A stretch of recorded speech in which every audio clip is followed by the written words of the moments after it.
13. aasta Eesti noorte ja juunioride kergejõustiku meistrivõistluste võitjate autasustamine. Meesjuunioride 200 meetri jooks.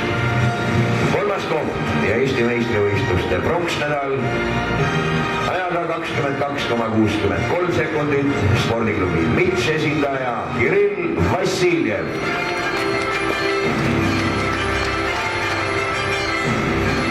Teine koht ja Eesti meistrivõistluste hõbemedal ajaga 22,17 sekundit Audentese spordiklubi esindaja Anatoli Tsvetkov.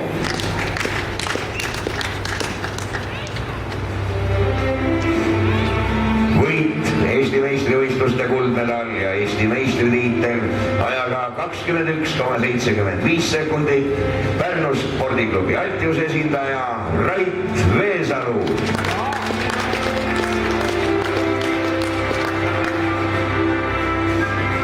Eesti meistritreener Robert Michels.